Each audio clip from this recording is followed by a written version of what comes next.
എഴുന്നേറ്റ് 136 സങ്കീർത്തനം വായിച്ച് ഈ ഭവനത്തെ നമ്മൾ അനുഗ്രഹിച്ച് പ്രതിഷ്ഠിക്കുവാൻ പോവുകയാണ്. എല്ലാവർക്കും ഒന്ന് എഴുന്നേറ്റ് 136 സങ്കീർത്തനത്തിന്റെ ഓരോ വാക്യവും വായിക്കുമ്പോൾ അവന്റെ ദയ എന്നേക്കുമുള്ളത് എന്ന് പ്രതിവചനം പറഞ്ഞ് ദൈവത്തെ മഹത്വപ്പെടുത്താൻ കൊണ്ടുവരിക. യഹോവയ്ക്ക് സ്തോത്രം ചെയ്യുവിൻ, അവൻ നല്ലവനല്ലോ. ദൈവാദി ദൈവത്തിന് സ്തോത്രം ചെയ്യുവിൻ, കർത്താദി കർത്താവിന് സ്തോത്രം ചെയ്യുവിൻ. ഏകനായി മഹാത്ഭുതങ്ങളെ പ്രവർത്തിക്കുന്നവന്, ജ്ഞാനത്തോടെ ആകാശങ്ങളെ ഉണ്ടാക്കിയവന്, ഭൂമിയെ വെള്ളത്തിന്മേൽ വിരിച്ചവന്, വലിയ വെളിച്ചങ്ങളെ ഉണ്ടാക്കിയവന്, പകൽ വാഴുവാൻ സൂര്യനെയും രാത്രി വാഴുവാൻ ചന്ദ്രനെയും നക്ഷത്രങ്ങളെ ഉണ്ടാക്കിയവന്, ഇസ്രായേലിലെ കടിഞ്ഞൂലുകളെ സംഹരിച്ചവന്, അവരുടെ ഇടയിൽ ഇസ്രായേലിനെ പുറപ്പെടുവിച്ചവന്, ബലമുള്ള കൈകൊണ്ട് നീട്ടിയ ഭുജം കൊണ്ടും തന്നെ ചെങ്കടൽ രണ്ടായി വിഭാജിച്ചവന്, അതിന്റെ നടുവിൽ കൂടി ഇസ്രായേലിനെ കടത്തിയവന്, ഫറവോനെയും സൈന്യത്തെയും ചെങ്കടലിൽ തള്ളിയിട്ടവന്, തന്റെ ജനത്തെ മരുഭൂമിയിൽ കൂടി നടത്തിയവന്, മഹാരാജാക്കന്മാരെ സംഹരിച്ചവന്, ശ്രേഷ്ഠ രാജാക്കന്മാരെ നിഗ്രഹിച്ചവന്, അമോര്യരുടെ രാജാവായ സീഹോനെയും ബാശാൻ രാജാവായ ഗോഗിനെയും അവരുടെ ദേശത്തെ അവകാശമായി കൊടുത്തു. ദാസനായ ഇസ്രായേലിന് അവകാശമായി തന്നെ നമ്മുടെ താഴ്ചയിൽ നമ്മെ ഓർത്തവന്, നമ്മുടെ വൈരികളുടെ കയ്യിൽ നിന്ന് നമ്മെ വിടുവിച്ചവന്, സകല ജഡത്തിനും ആഹാരം കൊടുക്കുന്നവന്, സ്വർഗസ്ഥനായ ദൈവത്തിന് സ്തോത്രം ചെയ്യുവിൻ. Hallelujah, hallelujah. നമുക്ക് 91 സങ്കീർത്തനം കൂടെ വാക്യ പ്രതിവാക്യം വായിക്കും. ഞാൻ പ്രതിവാക്യം 91 സങ്കീർത്തനം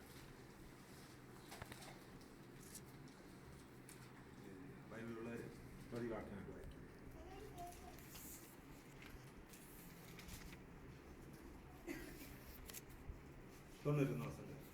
അത്യുന്നതന്റെ മറവിൽ വസിക്കുകയും സർവശക്തന്റെ നിഴലിൽ പാർക്കുകയും ചെയ്യുന്നവൻ, യഹോവയെ കുറിച്ച്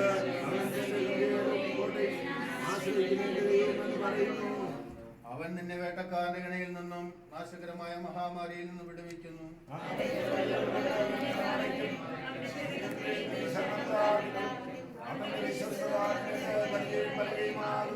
രാത്രിയിലെ ഭയത്തെയും പകൽ പറക്കുന്ന അസ്ത്രത്തെയും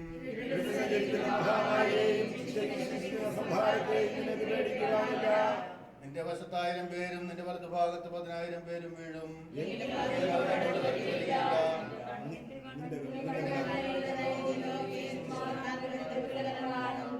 യഹോവേ, നീ എന്റെ സംഗീതമാകുന്നു, നീ അത്യുന്നതനെ നിന്റെ വാസ്തവമാക്കിയിരിക്കുന്നു. നിന്റെ എല്ലാ വഴികളും നിന്നെ കാക്കേണ്ടതിന് അവൻ നിന്നെ കുറിച്ച് നിന്റെ ദൂതന്മാരോട് കൽപ്പിക്കും.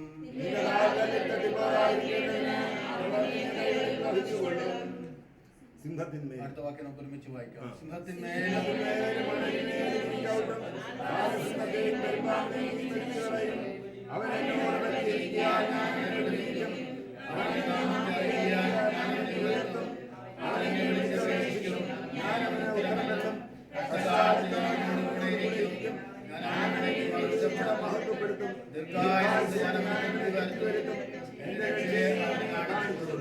നമുക്കറിമേറ്റി കർത്താവിനെ സ്തുതിക്കാം.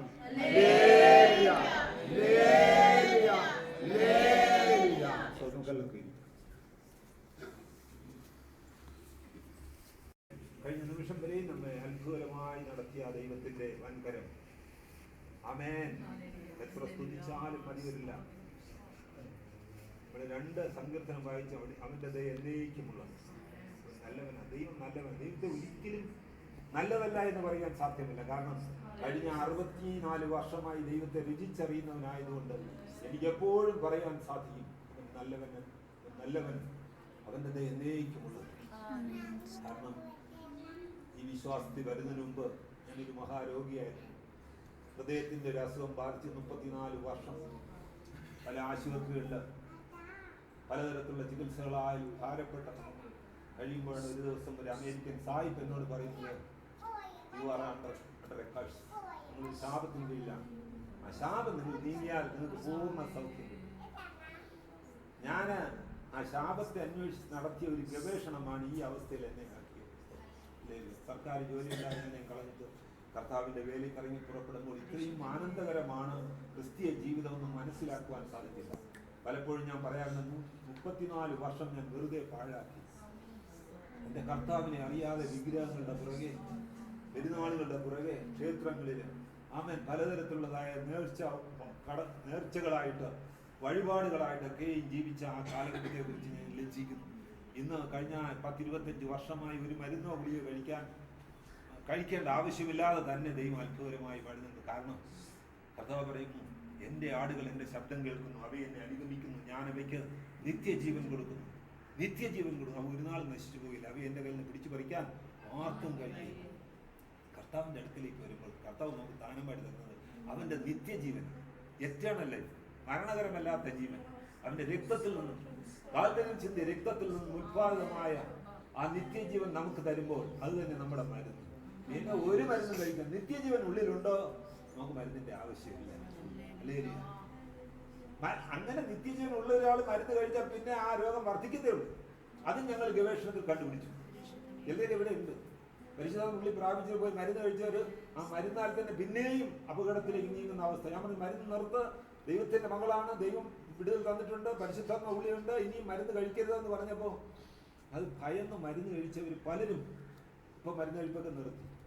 ദൈവമക്കളെ, ദൈവത്തിന്റെ പരിശുദ്ധാത്മ അല്ലെങ്കിൽ നിത്യജീവൻ ഉള്ളിലുണ്ടെങ്കിൽ മരുന്നിന്റെ ആവശ്യമില്ല. കാരണം ഞാൻ നിന്നെ സൗഖ്യമാക്കുന്ന യോഗമായിരുന്നു, നീ ഭയപ്പെടണ, നിന്നോട് കൂടെ ഉണ്ട്. അപ്പൊ നമ്മൾ കർത്താവ് കാര്യമൊക്കെ ചെയ്യുന്നത്, കർത്താവ് വിളിക്കുന്നു, ഞങ്ങളിതാ ഗോപാലം വൈദ്യരൊന്നും കണ്ടിട്ട് മരുന്നും കുടിയൊക്കെ കഴിച്ചിട്ട് നല്ല കാര്യമാണ്. നമ്മൾ കർത്താവിൽ പൂർണ്ണരാകുമ്പോൾ നമ്മുടെ രോഗങ്ങൾക്ക് പൂർണ്ണ സൗഖ്യം. എപ്പോഴും കർത്താവ് എൻ്റെ യേശു കൂടെ ഉണ്ട്, എൻ്റെ യേശു നോക്കിക്കൊണ്ട് തരത്തിൽ രോഗങ്ങൾ വരാം. പക്ഷെ നമ്മുടെ വിശ്വാസം, എൻ്റെ നീതിമാൻ വിശ്വാസം ജീവിക്കുന്നു.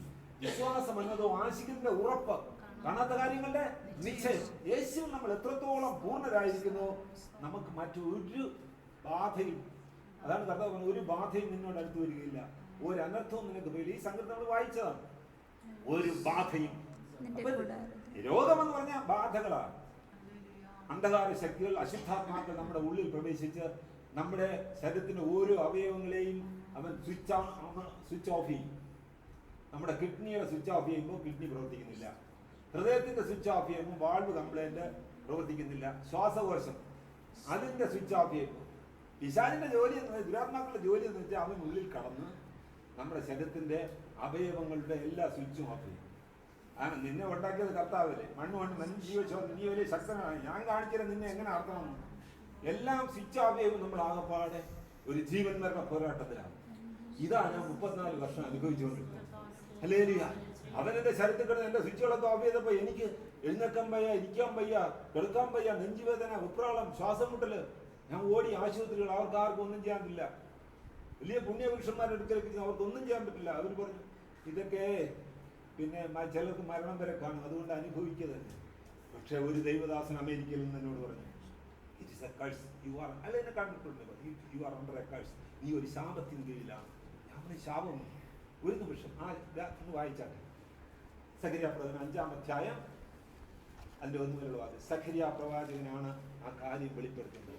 സഖരിയ പ്രവാചകൻ ധ്യാന നിമഗ്നനായി ആമേൻ വെളിപ്രദേശത്ത് ഇരിക്കുക, പ്രാർത്ഥിച്ചുകൊണ്ട്. സഖരിയ പ്രവാചകൻ നല്ല കർത്താവിന് നല്ല പ്രവാചകനാണ്. പ്രാർത്ഥിച്ചുകൊണ്ടിരിക്കുമ്പോൾ സ്വർഗത്തിൽ നിന്ന് ദൈവം പറയുക, നീ എന്ത് കാണുന്നു?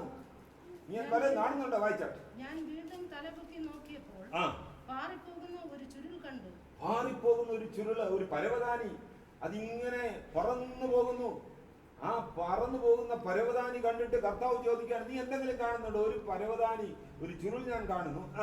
ഒരു ചുരുൾ ഞാൻ കാണുന്നു, അതിന് 20 മുഴം നീളവും, അതിന് 20 മുഴം നീളവും 10 മുഴം വീതിയുമുണ്ട് എന്ന് ഞാൻ ഉത്തരം കൃത്യമായിട്ട് സഖരിയ പ്രവചനം നോക്കിയപ്പോ 20 മുഴം നീളവും 10 മുഴം വീതിയുമുള്ള ഒരു പരവതാനി, ഒരു ഷീറ്റ്, അതിങ്ങനെ ഒഴുകി പോവുക, ആകാശത്തോട് ഒഴുകി പോകുന്നു. അപ്പോ പ്രവാചകന് സംശയമുണ്ട്. പ്രവാചകൻ ചോദിച്ചത് എന്താണിത്? ഞാൻ കാണുന്നുണ്ട്, പക്ഷെ അങ്ങനത്തെ മനസ്സിലായില്ല എന്താണ്. കർത്താവ് പറഞ്ഞു കൊടുക്കും, വായിക്കാം. ഇത് സർവ്വദേശത്തിലേക്കും പുറപ്പെടുന്ന ശാപമാകുന്നു. ഇത് സർവ്വദേശത്തിലേക്കും പുറപ്പെടുന്ന ശാപമാകുന്നു. മോഷ്ടിക്ക മോഷ്ടിക്കുന്നവരൊക്കെയും അതുപോലെ ഇവിടെ നിന്ന് പാറിപ്പോകും. ഈ ശാപത്തിൻ കീഴിലായി അവനെയും പറത്തിക്കൊണ്ട് പോകും. മോഷ്ടിക്കുന്നവൻ, കള്ളം പറയുന്നവൻ, ചതിക്കുന്നവൻ, ചീത്തവാക്ക് പറയുന്നവൻ, പാപത്തിന്റെ അന്ധകാരത്തിന്റെ തടവറയിലാകുന്നവൻ, എല്ലാവർക്കും ഈ ശാപം മുകളിൽ നിൽക്കാം. ഈ ശാപത്തിൻ കീഴിലായി ഇന്ന് 90%, ഞാൻ അത് കൂട്ടുന്നില്ല, 90% ആളുകളും ലോകത്ത് ഈ പൈശാചിക ശാപത്തിൻ കീഴിലായതുകൊണ്ടാണ് അവർ കാലത്തിനു മുമ്പേ മരിക്കുവാൻ തക്കവണ്ണം ഇടയാകുന്നത്. ഈ ശാപം നീങ്ങി ജയം വരണം. ആമേൻ. സകല ജാതികളും ശാപത്തിൻ കീഴിലായതുകൊണ്ട് അവർക്ക് ഒന്നും ചെയ്യാൻ നിവൃത്തിയില്ല. ശാപം മുഖാന്തരം ക്യാൻസർ വരുന്നു, ശാപം മുഖാന്തരം മഹാരോഗം വരുന്നു, ശാപം മുഖാന്തരം തൊഴിൽ തടസ്സം വരുന്നു, തൊഴിലുകൾ കിട്ടാതെ കഷ്ടപ്പെടുന്നു, പല ശാപങ്ങളും. സത്യം ചെയ്യുന്നവനൊക്കെയും അതുപോലെ ഇവിടെ നിന്ന് പാറിപ്പോകും. ആവശ്യമില്ലാതെ കള്ള സത്യം ചെയ്യുന്നവൻ എല്ലാവരും ഈ ശാപത്താൽ പാറിപ്പോകുന്ന അവസ്ഥ. ഞാൻ അതിനെ പുറപ്പെടുവിച്ചിട്ട്, ദൈവം പറയും, ഞാൻ അതിനെ പുറപ്പെടുവിച്ചിട്ട് അത് കള്ളന്റെ വീട്ടിലേക്കും എന്റെ നാമത്തിൽ കള്ളസത്യം ചെയ്യുന്നവന്റെ വീട്ടിലേക്കും ചെല്ലും. എന്റെ നാമത്തിൽ കള്ളസത്യം ചെയ്യുന്നവന്റെ വീട്ടിലേക്കും ചെല്ലും. അത് അവന്റെ വീട്ടിനകത്ത് താമസിച്ച്, കേട്ടോ, അത് അവന്റെ വീട്ടിനകത്ത്. അപ്പൊ എത്ര വീടുകളിലാ ഈ ശാപത്തിന്റെ ശക്തികൾ കുടിയിരിക്കുന്നത് നിങ്ങൾക്ക് മനസ്സിലാകുന്നുണ്ടോ? ഇത് ദൈവം സ്വർഗ്ഗത്തിൽ നിന്ന് പറയുക, പ്രവാചകനോട് പറയുകയാണ്, ഞാൻ അതിനെ പുറപ്പെടും. ശാപം, ദൈവശാപം, ദൈവകോപം അതിനെ അയച്ചിട്ട് അത് ഇങ്ങനെയുള്ളവരുടെ ഭവനങ്ങളിൽ, കള്ളം പറയുന്നവന്റെ വീട്ടിൽ, കള്ളസത്യം മോഷ്ടിക്കുന്നവന്റെ വീട്ടിലൊക്കെയും ചെന്ന് കുടിയിരിക്കും. കുടിയിരുന്നിട്ട് അതിന് ചുമ്മാ ഇരിക്കല്ല, അതിന് ചില പണികൾ അവിടെ ഉണ്ട്. ഈ ശാപശക്തിക്ക്, ഈ അന്ധകാര ശക്തിക്ക് ഒരു ജോലി അവിടെയുണ്ട്. എന്താണ് ജോലി? ഇവന്റെ എല്ലാ അവസ്ഥകളെയും അടിച്ചു തകർക്കുക. ഇവനൊരു ജോലി കിട്ടരുത്, ഇവൻ പട്ടിണിയിലാവണം, ഇവൻ രോഗിയാകണം, ഇവന്റെ അയൽക്കാർ ഇവനെതിരാവണം. ഓട്ടസഞ്ചി കാശിട്ടതുപോലെ ഇവന്റെ നന്മകളും വരുമാനം എല്ലാം തീരണം. അതിനാണ് തിരുവചനം പറയുന്നത്, അവൻ അറുപ്പാനും മുടിപ്പാനും കൊല്ലുവാനും വരുന്നു. അങ്ങനെ അവന്റെ പദ്ധതി പൂർത്തിയാകുമ്പോൾ, ഹല്ലേലൂയ, ദൈവമക്കളെ, ഇവൻ നിരാശ കൊണ്ട് ഇവൻ ആത്മഹത്യ ചെയ്യേണ്ടതുണ്ട്.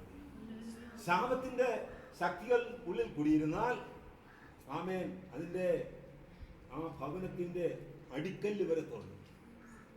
എനിക്കറിയാം ചില ഭവനങ്ങൾ, ഇവിടെയൊക്കെ ഞാൻ അവരോട് പറഞ്ഞിട്ടുണ്ട്, പൂർവിക ശാപം കുടുംബത്തിലിരിക്കുന്നു, നിങ്ങൾ ആ ശാപത്തിൽ നിന്ന് രക്ഷ പ്രാപിക്കണം. കഴിഞ്ഞ ദിവസം 2 കുടുംബങ്ങൾ പറഞ്ഞു, നിങ്ങളുടെ കുടുംബത്തിൽ ഒരു ശാപം കുടിയിരിക്കുന്നു. പ്രാർത്ഥിച്ചപ്പോൾ എനിക്ക് മനസ്സിലായി. വലിയവരെ ഞങ്ങൾ പ്രയർ വാക്കിന് പോയപ്പോൾ ആ പെൺകുട്ടി മരിച്ച വീട്ടിൽ ഞാൻ അവരോട് പറഞ്ഞു, ഞാൻ അച്ഛനും കൂടെ പോയി, ഗ്ലോറിയ എന്ന പെൺകുട്ടിയുടെ വീട്ടിൽ. അവിടെ ചെന്നപ്പോൾ ദൈവാത്മാവിനോട് പറഞ്ഞു, ഒരു ശാപം ഇവിടെ കൂടിയിരിക്കുക. ആദ്യം ഭർത്താവ് മരിക്കുന്നു, ഭാര്യയും കുഞ്ഞുങ്ങളും അനാഥരായി. അതിൽ മൂത്ത മകള് ബിടെക്കിന് കോളേജിൽ നദീം കോളേജിൽ പഠിച്ചുകൊണ്ടിരുന്നതാണ്. ഒരു കുഴപ്പമില്ലായിരുന്നു. കാലത്ത് കഴിച്ച് അമ്മയെ യാത്ര അയച്ചിട്ട് കോളേജിൽ പോകുമെന്ന് പറഞ്ഞ കുട്ടി കുറച്ച് കഴിഞ്ഞ് നോക്കിയപ്പോൾ ഫാനിൻ്റെ കീഴിൽ തൂങ്ങി നിൽക്കുന്നു. ആ അമ്മയുടെ നിലവിളിയും കണ്ടു. ഞങ്ങൾ പോയി കണ്ടു, ആശ്വസിപ്പിച്ചു. ദേവത്തിനോട് പറഞ്ഞു, ഒരു ശാപം, ആ ശാപം. ഞാൻ അവരോട് ഉപദേശിച്ചു, ഈ ശാപത്തിൽ നിന്ന് മോചനം പ്രാപിക്കണം. പൂർവികരെന്തോ ചെയ്തതാണ്, പൂർവികരാൽ സംഭവിക്കപ്പെട്ടതായ ഈ വിഷയത്തിൽ അവർ ശപിക്കപ്പെട്ടവരായി. ആ ശാപം കർത്താവ് പറയുന്നത്, ആമേൻ, കനാന്യ സ്ത്രീയോട് പറഞ്ഞ എന്താണെന്നറിയാമോ? മക്കളുടെ അപ്പം എടുത്ത് നായ്ക്കുട്ടികൾ ശപിക്കപ്പെട്ടവർ. കനാന്യ സ്ത്രീ, കനാന്യ വംശം മുഴുവൻ ശപിക്കപ്പെട്ടവരാണ്. കാരണം ഇസ്രായേൽ ജനം മരുഭൂമിയിൽ നടക്കുമ്പോൾ ഈ കനാന്യർ ഇവരെ ആക്രമിക്കുകയും ഇവരെ ഉപദ്രവിക്കുകയും ഇവർക്ക് പച്ചവെള്ളം പോലും കൊടുക്കാതെ ഇവരെ പീഡിപ്പിക്കുകയും ചെയ്തു. ഇസ്രായേൽ ജനം അതുകൊണ്ട് ദൈവത്തോട് നിലവിളിച്ചപ്പോൾ ദൈവം പറഞ്ഞു, ഞാൻ അവരെ ശപിച്ചിരിക്കുന്നു. കനാന്യ സമൂഹം മുഴുവൻ ശപിക്കപ്പെട്ടവരായി. ആ കനാന്യ സമൂഹത്തിലെ ഒരു മെമ്പറാ ഈ കനാന്യ സ്ത്രീ. തൻ്റെ കുഞ്ഞിൻ്റെ രക്ഷയ്ക്ക് വേണ്ടി ഒരു അഭ്യർത്ഥനയുമായി കർത്താവിൻ്റെ അടുക്കലേക്ക് പോവുക. കർത്താവ് കണ്ട മാത്രമേ പറഞ്ഞു, മക്കളുടെ അപ്പം അത് നായ്ക്കുട്ടികൾക്ക് ശപിക്കപ്പെട്ടവർക്ക് കൊടുക്കാനില്ല. പിന്നെ അവളുടേതായ നിലവിളിയും അഭ്യർത്ഥനയും അവരുടെ വിശ്വാസവും ഒക്കെ കൂടെ ചേർന്ന് കർത്താവിന് ഗത്യന്തരമില്ലാതെയാണ് കൊടുത്തത്. അപ്പൊ ശാപം തലയ്ക്ക് മുകളിലുള്ളവൻ, ശപിക്കപ്പെട്ടവൻ ഒരിക്കലും ഒരു ദൈവിക അനുഗ്രഹത്തിന് യോഗ്യതയുള്ളവനല്ല. അപ്പൊ ദൈവത്തിനടുത്ത് വരുമ്പോൾ ഈ ശാപം മാറും. ശാപം, ഞാൻ പറയട്ടെ, കത്തോലിക്ക സഭ മുഴുവൻ ശാപത്തിന് കീഴിൽ. വേറെ ഒന്നുമല്ല, ഒരു വിഗ്രഹാരാധന.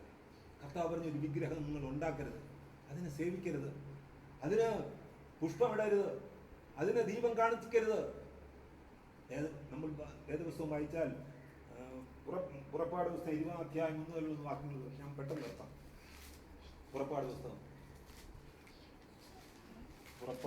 20 അവിടെ സ്വർഗ ആ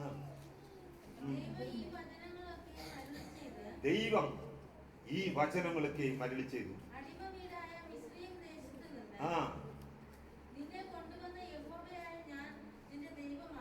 ദൈവജനത്തെ ദൈവം ആദ്യം പുറപ്പെടുവിക്കുന്നത് അടിമ വീടായ മിസ്രയീമ്യ ജനത്തിന്റെ നടുവിൽ നിന്നാണ്. കാരണം അബ്രഹാമിന്റെ സന്തതി അങ്ങനെ ഒരു അടിമത്തിന് കീഴിലായി പോയി. ആ അടിമത്തിൽ നിന്ന് മോചിപ്പിച്ച് ദൈവം സ്വന്തമാക്കുവാൻ കൊണ്ടുവരുമ്പോൾ ആമേൻ വായിക്കാം. കേട്ടോ, ഞാനല്ലാതെ അന്യ ദൈവങ്ങൾ, ഞാൻ ദൈവം, അയാം ദാറ്റ് അയാം, ഞാനല്ലാതെ മറ്റൊരു ദൈവം നിനക്കുണ്ടാകാൻ പാടില്ല. നമുക്കിപ്പോ ഒരുപാട് ദൈവങ്ങളാ. അതാണ് നമ്മൾ പരാജയപ്പെടാൻ കാരണം. ആ ശാപമാണ് എന്റെ മേൽ കുടിയിരുന്നതെന്ന് ഒരു അമേരിക്കൻ സാഹിബ് പറഞ്ഞപ്പോഴേക്കും മനസ്സിലായി. ഞാൻ പറഞ്ഞു, എന്ത് ശാപം? നിങ്ങൾ ചെയ്യുന്ന മുഴുക്ക് കത്തോലിക്കനല്ല, നിങ്ങൾ ചെയ്യുന്ന മുഴുക്ക് ശാപം. നിങ്ങൾ മണ്ണും കുഴച്ച് വെച്ച് മെഴുതിരിയും കത്തിച്ച് ഇത് തന്നെ ദൈവം. പണ്ട് ഇസ്രായേൽ ഇത് തന്നെ ചെയ്ത് കാളക്കുട്ടി ഉണ്ടാക്കി, നീ തന്നെ ദൈവം. ഇത് ശാപമാണ്. നിങ്ങൾ അതിൽ പെട്ടെന്ന് ഒഴിഞ്ഞോണം. അപ്പോഴെനിക്ക് ശരിക്കും ബോധ്യമായി, ഞാനല്ലാതെ മറ്റൊരു ദൈവം നിങ്ങൾക്കുണ്ടാകരുത്. ഒന്ന് അടുത്ത വായിക്കണം. കേട്ടോ, ഒരു വിഗ്രഹം ഉണ്ടാക്കരുത്. ഇപ്പൊ നമ്മുടെ ജോലി ഇതാ. ഇപ്പൊ പുതിയൊരു പുണ്യവാളനെ നമ്മുടെ രൂപയെ സ്വന്തമാക്കി, കൊത്തലങ്കോ രൂപമൊക്കെ ഉണ്ടാക്കി വെച്ചിരിക്കുക. പൂവാറ്. ഒരു വിഗ്രഹം ഉണ്ടാക്കരുത്. മീതെ സ്വർഗത്തിലെ വിഗ്രഹം പാടില്ല. കാവൽ മാലാഖെന്നോ പിന്നെ ഗബ്രിയേൽ മാലാഖെന്നോ ഒക്കെ ഉണ്ടാക്കി വിഗ്രഹങ്ങൾ ഉണ്ടാക്കി. മീതെ സ്വർഗത്തിലെങ്കിലും താഴെ ഭൂമിയിൽ ഒരുപാട് പ്രതിമകളും വിഗ്രഹങ്ങളും രൂപങ്ങളും ഒക്കെ ഉണ്ട്. അതിന്റെയൊക്കെ ഭൂമിയിലെങ്കിലും വെള്ളത്തിനടിയിലും ഉണ്ട് വിഗ്രഹങ്ങൾ, രൂപങ്ങൾ. മത്സ്യത്തിന്റെ രൂപമുണ്ട്, മത്സ്യകന്യകളുടെ രൂപമുണ്ട്. രാവിലെ നമ്മുടെ ശംഖുവും കടപ്പുറത്തൊന്നും വെച്ചിരിക്കുന്നു ഒരു രൂപം.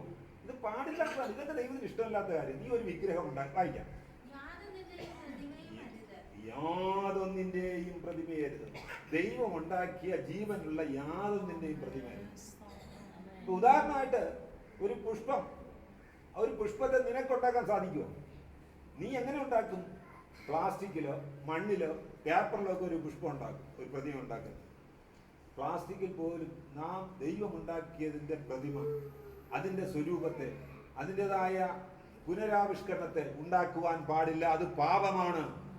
ഒരുപാട് തെളിവുകൾ ഞങ്ങളുടെ കയ്യിലുണ്ട്. ഞങ്ങളിത് ഗവേഷണം കൂടെ ചെയ്യുക. ഞങ്ങള് എന്തുകൊണ്ട് ഈ മനുഷ്യൻ മരിക്കുന്നു, മനുഷ്യന് രോഗം വരുന്നു, മനുഷ്യത്തെ കഷ്ടപ്പെടുന്നു? കർത്താവെ, വേദപുസ്തകം പരിശോധിക്കുമ്പോൾ ഇതെല്ലാം വ്യക്തമായ തെളിവുകൾ തരുന്നു. ആ തെളിവിന്റെ അടിസ്ഥാനത്തിൽ ഞങ്ങൾ പ്രസംഗിക്കുന്നു. അപ്പൊ ഒരു വിഗ്രഹം ഉണ്ടാക്കരുത്, അതിനെ സേവിക്കരുത്. ആ ഭാഗം വായിച്ചേട്ടെ. ഉണ്ടാക്കരുത്. മീതെ സ്വർഗത്തിലെങ്കിലും താഴെ ഭൂമിയിലെങ്കിലും ഭൂമിക്ക് കീഴെ വെള്ളത്തിലെങ്കിലുമുള്ള യാതൊന്നിന്റെയും പ്രതിമ ഉണ്ടാക്കരുത്. പിന്നെ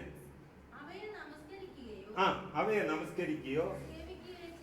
ഞാൻ ഇന്റർനെറ്റില് കഴിഞ്ഞ ദിവസം ലോകം മുഴുവൻ ഒരു സന്ദേശം, ഒരു ഫോട്ടോയും ഉണ്ട്. അതിനകത്ത് ഈ അസ്ഥികൂടങ്ങൾ, പുണ്യാത്മരുടെ അസ്ഥികൂടങ്ങളൊക്കെ ഇട്ട ഒരു പെട്ടകം, അതിനെ കുറച്ച് കന്യാസികളിൽ നിന്ന് കുത്തിന്മേൽ നിന്ന് വണങ്ങുന്ന ഒരു കാഴ്ച, ഒരു ചിത്രം. ഞാനത് ലോകത്ത് അയച്ചിട്ട് അനേകരത് കണ്ടുവച്ച് പലരും എന്നോട് പറഞ്ഞു, പാസ്റ്ററേ, ഇവരൊക്കെ ബുദ്ധിയില്ലാത്ത കഴുതകൾ, അതുകൊണ്ട് ഇതൊക്കെ ചെയ്യുന്നു, നമുക്ക് എന്ത് ചെയ്യാനും. അസ്ഥികൾ, വിശുദ്ധന്മാരുടെ അസ്ഥികളെന്ന് പറഞ്ഞ് ഭൂമിയിൽ നിന്ന് തോണ്ടിയെടുത്ത് അതിനെ പെട്ടകത്തിന് ഉണ്ടാക്കി. അറിയില്ലല്ലേ എന്തുമാത്രം ലജ്ജാകരമാണെന്ന് വെച്ചാൽ തിരുശേഷിപ്പ് എന്ന് പറഞ്ഞ് അതിനെ നമസ്കരിക്കുക. ഇവിടെ നിനക്ക് നമസ്കരിക്കാൻ ദൈവം മാത്രമേ ഉള്ളൂ. ദൈവത്തെ മാത്രമേ ആരാധിക്കാവൂ. മറ്റുള്ളൊരു വിഗ്രഹത്തെ, എല്ലിൻ കൂടിനെയോ മുടിയെയോ പല്ലിനെയോ ഒക്കെ ആരാധിച്ചാൽ നീ ശപിക്കപ്പെട്ടവനായി മാറും. നിന്റെ മേലൊരു ശാപം വരും. ആ ശാപം മുഖാന്തരം നീ രോഗിയാകും. അയ്യാ, നിന്റെ ദൈവമായ യഹോവ തീഷ്ണതയുള്ളത്, വളരെ കർക്കശ സ്വഭാവക്കാരനാണ് ഈ ദൈവം.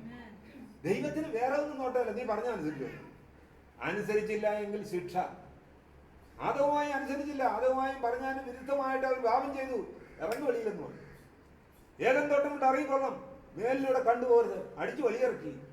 ഇന്നും ആ ദൈവം അത്ര കർശനക്കാരനാണ്. എത്രയോ നമ്മൾ പറയാറുണ്ട്, ഞങ്ങളെപ്പോലുള്ള കർത്താവിന്റെ ദാസൻ ഞാനൊക്കെ പലരോടും പറയും, ഇത് വിഗ്രഹാരാധന പാപമാണ്, നിങ്ങൾ ശപിക്കപ്പെടും, അതുകൊണ്ടാണ് ഈ വീട്ടിൽ ഇത്രയും കഷ്ടം. ഇത് നിങ്ങൾ അനുസരിക്കത്തില്ല. അത് ഞങ്ങളുടെ പൂർവ്വീകർ ചെയ്തില്ലേ? ഞങ്ങളുടേതായ ബന്ധുക്കളൊക്കെയും ചർച്ചക്കാരും ഒക്കെ ഞങ്ങളെ പഠിപ്പിക്കുന്ന ഗുരുനാഥന്മാർ ഇതൊക്കെയല്ലേ പറഞ്ഞു തരുന്നത്. അവർ പറഞ്ഞു തരുന്ന വേദപുസ്തകം നോക്ക്, ദൈവവചനം. ആദിയിൽ വചനമാണ്, വചനം ദൈവമായിരുന്നു. വചനം പറയുന്നു പാടില്ല, അതനുസരിക്കണം. വിളിക്കപ്പെട്ടവരെ, തിരഞ്ഞെടുക്കപ്പെട്ടവരോ ചുരുക്കം എന്ന് പറയാൻ കാരണം എന്താ? അനുസരിച്ചവരെ മാത്രമേ ദൈവം തിരഞ്ഞെടുക്കുള്ളൂ. ഇപ്പൊ ദൈവത്തിന്റെ സന്ധി കഴിയുമ്പോൾ ദൈവം പറയുന്നത് അനുസരിക്കണം. അടുത്ത അതിന്റെ അനന്തരഫലം എന്താണെന്ന് അതിനകത്ത് എഴുതിയിട്ട് വായിച്ചാട്ടെ. എന്നെ പഴിക്കുന്നവരിൽ, പകയ്ക്കുന്നത്, എന്നെ എന്താ വെച്ചാൽ അനുസരിക്കാത്തവരിൽ. ദൈവം പറയുക, ഇന്നും ഈ വാക്യത്തിന് നിലനിൽപ്പുണ്ട്, അനുഗ്രഹമുണ്ട്, അതിനൊരു അർത്ഥമുണ്ട്. ഇന്നും ഈ വചനത്തിന് ദൈവസന്നിധിയിൽ എപ്പോഴും ഒരു ചോദ്യം അല്ലെങ്കിൽ ഒരു അവസ്ഥയുണ്ട്. വായിക്കാം. എന്നെ പകയ്ക്കുന്നവരിൽ പിതാക്കന്മാരുടെ അകൃത്യം. അപ്പോ പിതാവ് വിഗ്രഹാരാധിയാണെങ്കിൽ, വിഗ്രഹ സേവകനാണെങ്കിൽ, മൂന്നാമത്തെയും നാലാം തലമുറ വരെ ഈ ശാപം അവരുടെ മേൽ ചെല്ലും. അവർ മുടന്തന്മാരായി, കുരുടന്മാരായി, രോഗികളായി ജനിക്കുവാനും മരിക്കുവാനും ഒക്കെ ഇടയാകും. ഈ ശാപമല്ലയോ നമ്മൾ കത്തോലിക്കരായ നമ്മൾ ഇത്രയും കാലം അനുഭവിച്ചത്? ദൈവമക്കളെ, അങ്ങനെ ഒരു ശാപാവസ്ഥയാണ് ദൈവം എൻ്റെ മേലും വെച്ചിരുന്നത്. പക്ഷേ എൻ്റെ കണ്ണ് തുറന്നു തന്നു ദൈവം. അത്ഭുതപരമായിട്ട് കണ്ണ് തുറന്നു തന്നപ്പോൾ എനിക്കത് മനസ്സിലാക്കുവാൻ സാധിച്ചു. ഞാൻ എല്ലാം വിട്ടുപേക്ഷിച്ചു. ആഭരണങ്ങൾ ധരിക്കുന്നത്, ആമേൻ, അതുപോലെ കൊന്ത കഴുത്തിലിടുന്നത്, ഇതുപോലെയുള്ളതായ വിഗ്രഹ സേവകൾ പൂർണ്ണമായിട്ട് നിർത്തിയപ്പോൾ എന്നിലുണ്ടായിരുന്ന രോഗാത്മാവ് പറന്നു പോകുവാൻ തൊട്ടുണ്ടില്ല. പിന്നെ ആ രോഗാത്മാവിന് ഇരിക്കാൻ ഇടമില്ല. അപ്പൊ നമ്മുടെ മേലെ ഒരു വിഗ്രഹം ഉണ്ടെങ്കിൽ, നമ്മുടെ വിഗ്രഹാരാധ്യയാണെങ്കിൽ രോഗാത്മാക്കൾ നമ്മുടെ ഉള്ളിൽ കുടിയിരിപ്പാൻ ഒന്ന് പരീക്ഷിച്ചു നോക്ക്. ഇവിടെ ആരെങ്കിലും അങ്ങനെ ഉണ്ടെങ്കിൽ ഒന്ന് പരീക്ഷിച്ച് നോക്ക്. വിഗ്രഹാരം നിർത്തി നോക്ക്. നീ അനുഭവിക്കുന്ന ശ്വാസം മുട്ട് മാറുവാൻ തൊക്കെയാവും. നീ അനുഭവിക്കുന്ന ഹൃദ്രോഗം മാറുവാൻ തൊക്കെയാവും. കിഡ്നി രോഗം മാറുവാൻ തൊക്കെയാവും. കാരണം ഇവിടെയൊക്കെ ഇരിക്കുന്ന അന്ധകാര ശക്തി ഈ വിഗ്രഹ ബന്ധനത്താലാണ് നിന്റെ ഉള്ളിൽ ഇരിക്കുന്നത്. നീ യേശു എൻ്റെ ഹൃദയത്തിൽ വരണം, എൻ്റെ ഹൃദയത്തിൽ യേശു വരണം. യേശുവാണ് എൻ്റെ രക്ഷിതാവ് എന്ന് ഹൃദയം കൊണ്ട് ഏറ്റു പറഞ്ഞു, യേശുവേ എന്നെ രക്ഷിക്കണമെന്ന് വിളിക്കുന്ന നിമിഷം, തിരുവനിങ്ങനെ പറയുന്നു, വിളിച്ചപേക്ഷിക്കുന്ന ഏവനും അടുത്തതാണ്. അപ്പൊ യേശുവിനെ വിളിച്ച യേശു മാത്രമാണ് ദൈവം. കർത്താവായ യേശു, യഹോവയായ ദൈവം, ഞാൻ ഏകൻ. അന്നാളിൽ അവൻ ഏകനും അവന്റെ നാമം ഏകവും. ആ ഏകസത്യ ദൈവമായ യേശു ക്രിസ്തുവിനെ നാം വിളിച്ചപേക്ഷിക്കുമ്പോൾ ആമേൻ, നമ്മുടെ ജീവിതത്തിൽ പരമം സത്യം അല്ലെങ്കിൽ ആ നിത്യജീവൻ അല്ലെങ്കിൽ ആ സന്തോഷം, സമാധാനങ്ങൾ. ഒരിക്കൽ ഈ സന്തോഷം വന്നു കഴിഞ്ഞിട്ട് പിന്നെയും തെറ്റിപ്പോൻ പാടില്ല. അങ്ങനെ തെറ്റിപ്പോയാൽ പിന്നെ അവൻ ഇരട്ടി ശിക്ഷയ്ക്ക് അർഹനായി തീരും. ഞങ്ങളൊക്കെയും ആ സത്യം അറിഞ്ഞിട്ടാണ് ഈ 25 വർഷം കത്തോലിക്ക പുരോഹിതനായി സേവനമനുഷ്ഠിച്ച് 2 ബിഷപ്പ്മാരുടെ സെക്രട്ടറിയായി ഇതിനകത്തുള്ള എല്ലാ മലിനതകളും കണ്ട് മനമെടുത്തിട്ടാണ് ഈ പുരോഹിതൻ പുറത്തിറങ്ങിയത്. ഇപ്പൊ സ്വർഗീയ പുരോഹിതനായി കർത്താവിന്റെ പേര് ചെയ്യുന്നു. അനേക പുരോഹിതന്മാർ, മർസിൽ മൊറായിസ്, അതുപോലെ തന്നെ അനേക അച്ഛന്മാരെ, പീറ്ററച്ചൻ എന്ന് പറഞ്ഞ കല്ലേത്ത്, അവരെല്ലാവരും പറയുന്നു, അയ്യോ ഞങ്ങൾ രക്ഷപ്പെട്ടു, ആ അന്ധകാര തടവറയിൽ നിന്ന് ഞങ്ങൾ രക്ഷപ്പെടുവാൻ തൊക്കെയായി. ദൈവമക്കളെ, ഈ ഭവനം നമ്മൾ കർത്താവിന് വേണ്ടി സമർപ്പിച്ച് ഇവിടെ നിന്ന് ഞങ്ങൾ പ്രാർത്ഥിക്കുമ്പോൾ ആരാധിക്കുമ്പോഴൊക്കെയും ദൈവകൃപ വെളിപ്പെടുവാൻ തൊക്കണം. അത് ഈ ദേശത്ത് സമാധാനം ഉണ്ടാകും. ഈ ദേശത്തിലെ അന്ധകാർശികൾ നീങ്ങി. ഈ അന്ധകാർശികളുടെ ദേശത്ത് കുടിയിരിക്കുമ്പോൾ എന്ത് സംഭവിക്കുന്ന അറിയാമോ? അടിയും അക്രമവും കൊലപാതകവും പിടിച്ചുപറിയും വെട്ടും കുത്തും ഒക്കെ നടക്കുന്നത് ഈ അന്ധകാര ശക്തികളുടെ അതിപ്രസരമാണ്. അതിന്റെ ശക്തി വർദ്ധിക്കുമ്പോഴാണ് ഇത്തരത്തിലുള്ളതായ മ്ലേച്ഛതകൾ അല്ലെങ്കിൽ അധർമ്മം പെരുകുവാൻ തൊക്കെ. തിരുവനന്തപുരം എഴുതിയിരുന്നു, അധർമ്മം പെരുകുന്നത് കൊണ്ട് അനേകരുടെ സ്നേഹം തണുത്തു പോകും. അധർമ്മം പെരുകാതിരിക്കണമെങ്കിൽ ദൈവം അവിടെ വരണം. 2 or 3 പേർ എന്റെ നാമത്തിൽ കൂടുമ്പോൾ അവരുടെ നടുവിൽ ഞാനുണ്ടാകും. ദൈവശക്തി ഇറങ്ങുന്ന സ്ഥലത്ത് അധർമ്മം നീങ്ങിപ്പോകും. വെളിച്ചം പ്രകാശിക്കുന്ന സ്ഥലത്ത് ഇരുട്ട് നീങ്ങിപ്പോകുവാൻ തൊക്കെ ഇവിടെയാകും. അപ്പൊ വെളിച്ചത്തിന്റെ നടുവിൽ ഒരു മ്ലേച്ഛതയോ ഒരു അപകടമോ ഉണ്ടാകുവാൻ സാധ്യമല്ല. ഞങ്ങൾ അതിനെക്കുറിച്ച് ഗവേഷണങ്ങൾ നടത്തി. എവിടെയൊക്കെ കുടിയിരിപ്പ് കേന്ദ്രങ്ങളുണ്ടോ അവിടെയാണ് കൂടുതൽ അപകടം നടക്കുന്നത്. മെയിൻ റോഡിൽ ചില കാവുകൾ, ചില ക്ഷേത്രങ്ങൾ, അവിടെയൊക്കെ എപ്പോഴും അപകടം. ഈ തിരുവനന്തപുരത്ത് ചില സ്ഥലങ്ങളിൽ എഴുതി വെച്ചിട്ടുണ്ട്, റോഡ് ഈ അപകട മേഖല, സൂക്ഷിച്ച് വണ്ടി ഓടിക്കണം. ഞങ്ങൾ അവിടുത്തെ ഹൈവേ എഞ്ചിനീയേഴ്സിനോട് ചോദിച്ചു, എന്താ കാരണം അങ്ങനെ എഴുതി വയ്ക്കാൻ? അപകട മേഖല, സൂക്ഷിച്ച് വണ്ടി ഓടിക്കുക. അപ്പൊ ആ എഞ്ചിനീയേഴ്സ് പറഞ്ഞത്, അയ്യോ അങ്ങനെ ഒന്നുമല്ല, പക്ഷെ ഇവിടെ എപ്പോഴും അപകടം നടക്കും. ഇവിടെ അപ്പൊ ചില ഡ്രൈവേഴ്സിനോട് ചോദിച്ചു, അവരെന്താ പറയുന്നത് അറിയാം? സാറേ, അവിടെ വരുമ്പോൾ ഒരു ഓർമ്മയും കാണത്തില്ല, ഇടിച്ചു പോകും. നിങ്ങൾ ചിന്തിക്കുന്നുണ്ട്, നിങ്ങൾ മനസ്സിലാകുന്നുണ്ടോ? അവിടെ വരുമ്പോ ഞങ്ങളുടെ ഓർമ്മയെന്ന് പോകും, വണ്ടി ഇടിക്കും. ഞാൻ KSRTC 7 കൊല്ലം ജോലി ചെയ്തത്. അവിടെ സ്ഥിരമായിട്ട് അപകടം ഉണ്ടാക്കുന്ന ഡ്രൈവർമാരെ വിളിച്ച് ഒരു കൗൺസിലിംഗ് കൊടുക്കാൻ അന്നത്തെ MD സ്ഥിരമായിട്ട് അപകടമാണ്. എപ്പോൾ പോയാലും ഒരുത്തനെ തട്ടിയിടും, ഒരിടത്തൊന്ന് ഇടിക്കും. അങ്ങനെ ഒരു 10-100 പേരെ കളക്ട് ചെയ്ത് ഡോക്ടേഴ്സും സൈക്യാട്രിസ്റ്റും സൈക്കോളജിസ്റ്റും ഒക്കെ കൂടെ അവരെ ഒരു കൗൺസിലിംഗ് കൊടുക്കാൻ ഓരോരുത്തരെയായിട്ട് വിളിച്ചപ്പോൾ അവരൊക്കെ പറഞ്ഞെന്താണെന്നറിയാം? ഞങ്ങൾ അപകടം ഉണ്ടാക്കുന്ന വാസം, പക്ഷേ ഈ അപകടം ഉണ്ടാക്കുമ്പോൾ ഞങ്ങൾ അറിയുന്നില്ലെന്നേ. ഞങ്ങളുടെ ബോധാവസ്ഥയിൽ ഏതോ ഒരുത്തൻ കയറി ഞങ്ങളുടെ സ്റ്റിയറിങ്ങിനെ തെറ്റിക്കുക. നിങ്ങൾക്ക് മനസ്സിലാകുന്നുണ്ട് നടന്ന സംഭവം. അപ്പോൾ ഇങ്ങനെ വണ്ടി ഓടിച്ചുകൊണ്ട് വന്നു. ഇവിടെ വണ്ടി ഓടിക്കുന്ന ഡ്രൈവർമാരൊക്കെ വണ്ടി ഓടിച്ചു പെട്ടെന്ന് ഇവന്റെ ബോധാവസ്ഥയിൽ അന്ധകാരത്തിൽ പ്രവേശിക്കുകയാണ്. തലച്ചോറിൽ അന്ധകാരത്തിൽ പ്രവേശിക്കുന്നത് കൊണ്ട് പിന്നെ ഇവന്റെ സ്റ്റിയറിംഗ് ഇരിക്കുന്ന വിവരം അറിയുന്നില്ല, ഉറങ്ങിപ്പോകുന്നു. ചിലർ അബോധാവസ്ഥയിലാകുന്നു. ആക്സിഡന്റ് നടന്നു കഴിഞ്ഞതിന് ശേഷമാണ് ഓർമ്മ, അയ്യോ വണ്ടി ഇടിച്ചു. പക്ഷെ രക്തം അങ്ങോട്ടും ഇങ്ങോട്ട് നോക്കുക, എല്ലാം ചതഞ്ഞ് നിലവിളിക്കുക. എന്താ കാരണം? അന്ധകാര ശക്തി അവന്റെ ഉള്ളിൽ കടന്നതാണ്. ഒരു ദൈവ പൈതൽ വണ്ടിക്കകത്ത് കയറുമ്പോൾ ചെയ്യേണ്ട പ്രധാനപ്പെട്ട കാര്യം ആ ഡ്രൈവറെ മുദ്രയിട്ട്, കർത്താവേ അവൻ മുഖാന്തരം ഒരു ദോഷമുണ്ട്, അവന്റെ അന്ധകാരശക്തി ഞങ്ങൾ ബന്ധിക്കുന്നു, ഞാനത് ചെയ്യുന്നു. കാരണം അങ്ങനെ ചെയ്തില്ല എങ്കിൽ തിരുവചനം പറയുന്നു, നീ ഭൂമിയിൽ കെട്ടുന്നതൊക്കെയും സ്വർഗത്തിൽ. നീ ഒരു അധികാരിയാണെങ്കിൽ, രക്ഷിക്കപ്പെടുന്ന ദൈവമൈതലാണെങ്കിൽ നിനക്കൊരു അധികാരമുണ്ട് ബന്ധിക്കുവാൻ. കർത്താവെ, ഞാൻ ഈ ബസ്സിനകത്തിരിക്കുന്ന എല്ലാ യാത്രക്കാരെയും ബന്ധിക്കുന്നു, ഡ്രൈവറെ ബന്ധിക്കുന്നു, സുഖകരമായി എത്തിച്ചേരാൻ സഹായിക്കണമേ. നീ പ്രാർത്ഥിച്ച് കെട്ടിയാൽ അത് കെട്ടു തന്നെയാണ്. വചനത്തിന് നിവർത്തിയില്ല. വചനം എന്താ പറയുന്നത്? നീ ഭൂമിയിൽ കെട്ടുന്നതൊക്കെയും സ്വർഗ്ഗത്തിൽ. അതുപോലെ തന്നെ പറയുന്നത്, പാമ്പിനെ എന്തെങ്കിലും ചവിട്ടിക്കാനുള്ള അധികാരം ഞാൻ നിങ്ങൾക്ക് തരുന്നു, ശത്രുവിന്റെ സകല ബലത്തെ നേർക്കാനുള്ള അധികാരം. അപ്പം നമ്മൾ അധികാരികളാണ്. ഈ അധികാരത്തോടുകൂടി നാം പ്രവർത്തിച്ചാൽ ഈ ദേശത്ത് ഒരുപാട് കാര്യങ്ങൾ ചെയ്യാൻ സാധിക്കും. ദേശത്തിലെ അന്ധകാര ശക്തികളെല്ലാം തുരത്തുവാൻ തക്കണം. ഞങ്ങൾ കഴിഞ്ഞ മെയ് 1 മുതൽ പ്രേയർ വാക്ക് നടത്തുന്നു. എന്താണെന്ന് വെച്ചാൽ, കഴിഞ്ഞ മാസം ഞാൻ ദേശത്തിൽ പ്രാർത്ഥിച്ചു. ദൈവാത്മ പറഞ്ഞു, 60 കൊല്ലയുടെ അന്ധകാര ശക്തി ദേശത്ത് വ്യാപരിക്കുന്നു, ചില ദുർമരണങ്ങൾ നടക്കും, ആത്മഹത്യ. ദൈവത്തിന് ശബ്ദങ്ങൾ, കർത്താവ് ഞാൻ എന്ത് ചെയ്യണം? എന്നെക്കൊണ്ട് ഞാൻ ഒറ്റയാണ്. സഭയിലെ വിശ്വാസികളുമായിട്ട് നീ ദേശത്തിന് ചുറ്റും നെടുകയും കുറുകയും നടക്കണം, പ്രാർത്ഥിച്ച് നടക്കണം. വേറെ ഒന്നും ചെയ്യണ്ട, ഒരുത്തരുടെ ഒന്നും ചെയ്യാൻ പറയണ്ട.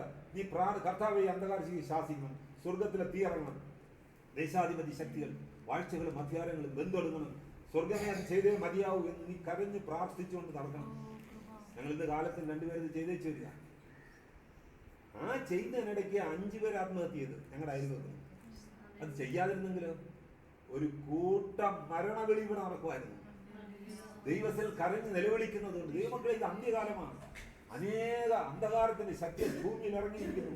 തിരുവചനം നമ്മൾ വെളിപ്പാട് പുസ്തകം വായിക്കുമ്പോൾ അവിടെ എഴുതിയിരിക്കുന്നു, പിശാച് തന്റെ സകല ശക്തിയോടും കൂടെ ഭൂമിയിലേക്ക് ഇറങ്ങി വന്നിരിക്കുന്നു. സ്വർഗത്തിലെ ദൂതന്മാരും സ്വർഗത്തിലായിരിക്കുന്ന ദൈവമക്കളും ഒക്കെ കരഞ്ഞ് നിലവിളിക്കുക, അയ്യോ ഞങ്ങളുടെ പാവപ്പെട്ട സഹോദരങ്ങളെ ഉപദ്രവിക്കാനായിട്ട് ഇതാ പിശാച് അലറിക്കൊണ്ട് നടക്കുകയാണേ, രക്ഷിക്കണേ എന്ന് അവിടെയുള്ള ദൂതന്മാര് പറയുമ്പോ സ്വർഗം പറയുന്നത് എന്താണെന്നറിയോ? അവർ കുഞ്ഞാടിന്റെ രക്തത്താലും തങ്ങളുടെ സാക്ഷ്യവും പിശാചിനെ ജയിച്ചിരിക്കുന്നു. ഇതൊക്കെ നമ്മൾ അറിയേണ്ട കാര്യങ്ങളാ. കത്തോലിക്ക സഭ ഇതൊന്നും പഠിപ്പിക്കുന്നില്ല. അയ്യോ, വീട്ടില് പലതരത്തിലുള്ള സംഭവങ്ങൾ, തൂങ്ങിമരണം, ആത്മഹത്യ, അക്രമം, കൊലപാതകം നടക്കുന്നു, ഞങ്ങൾ എന്ത് ചെയ്യാൻ? അവർ കുഞ്ഞാടിന്റെ രക്തത്താലും തങ്ങളുടെ സാക്ഷ്യവും പിശാചിനെ ജയിച്ചു. കുഞ്ഞാടിന്റെ രക്തത്തിന് വേണ്ടി പ്രാർത്ഥിക്കുക. യേശുവേ, ഞങ്ങൾ ഈ ഭവനത്തിൽ നിന്റെ രക്തം തളിക്കുകയാണ്, തളിച്ച് ഞങ്ങൾ പ്രാർത്ഥിക്കുന്നു, ഈ ദേശത്തിന് വേണ്ടി പ്രാർത്ഥിക്കുന്നു, കണ്ണുനീര് വിട്ട് പ്രാർത്ഥിക്കണം. ദേശം ഇവിടെയാകും. ആമേൻ. ദേശം വല്ലാത്തൊരു പ്രതിസന്ധിയിലാണ്. തീരദേശം, ഞാൻ വളർത്തിട്ടുള്ള കാര്യമില്ല, തിരുവനന്തപുരത്തിന് തീരദേശം ഞങ്ങൾ പ്രത്യേകം പ്രാർത്ഥിക്കുന്നു. പൂന്തറപ്പൊഴി മുതൽ വേളിപ്പൊഴി വരെ ഭാരതീയ അറബിക്കടലിന് മധ്യേ ഞങ്ങൾ ഈ അതിൻ്റെ അതിരിട്ട് ഞങ്ങൾ പ്രാർത്ഥിക്കാം. കാരണം ഈ ദേശത്തെ അന്ധകാര ശക്തനാണ്. ഞങ്ങളുടെ ദേശത്ത് ഞങ്ങൾ ഇരിക്കുന്നതായ കൊച്ചുതൊപ്പിൽ ഒരു അന്ധകാര ശക്തി, അവനൊരു ഭ്രാന്തനാണ്. ഒരു വീട്ടിലെങ്കിലും ഒരു ഭ്രാന്തനില്ലാത്ത വീടില്ല. എല്ലാ വീട്ടിലും ഓരോ ഭ്രാന്തൻ. ഭ്രാന്തനില്ലെങ്കിൽ മാനസികാരോഗ്യം. ഞാൻ ദൈവത്തോട് ചോദിച്ചാൽ പറഞ്ഞു, ഇത് ഭ്രാന്തൻ. വാഴ്ചകളും അധികാരങ്ങളും എന്ന് പറഞ്ഞാൽ ഓരോരോ വാഴ്ചകളാണ്. ദുഷ്ടന്റെ വാഴ്ചകള് 33 കോടി പിശാചുക്കളുണ്ട്. ഓരോ പിശാചിനും ഓരോ സ്റ്റൈലാണ്. ചിലയിടത്ത് ചില മന്ദബുദ്ധികളാണ്, ചിലയിടത്ത് മദ്യപാനികളാണ്, ചിലയിടത്ത് ഈ അറിവല്ല, കൊല്ലുക അത്രേ ഉള്ളൂ. അങ്ങനെയുള്ളത് വലിയ അപകട മേഖലകളാണ്. സ്തോത്രം. ദൈവമക്കളെ, അതിനെതിരെ പോരാടുവാനാണ് ദൈവമക്കളെ തെരഞ്ഞെടുത്തിരിക്കുന്നത്. വിളിക്കപ്പെട്ടവർ അനേകം, തെരഞ്ഞെടുക്കപ്പെട്ടവരെ വെച്ചിരിക്കണം.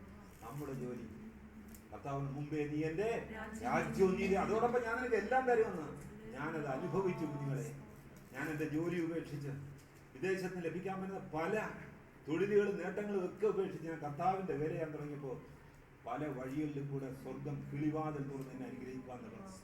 ഒരു മുട്ടുമില്ലാതെ ദൈവം അത്ഭുതരാന്ത കുഞ്ഞുങ്ങൾക്ക് വിദ്യാഭ്യാസം കൊടുത്തു.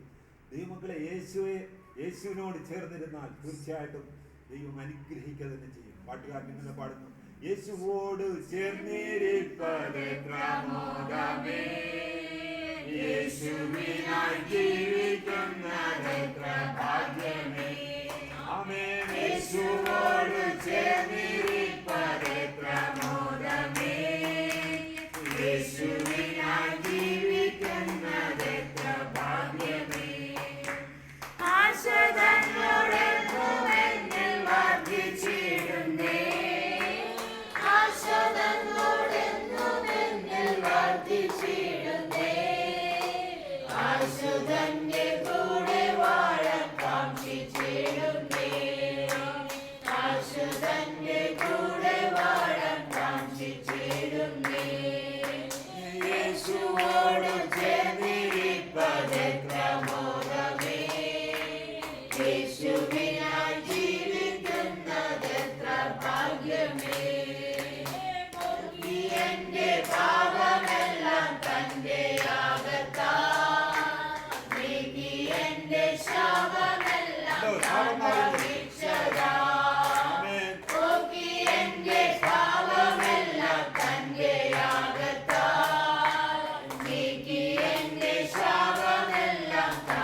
Oh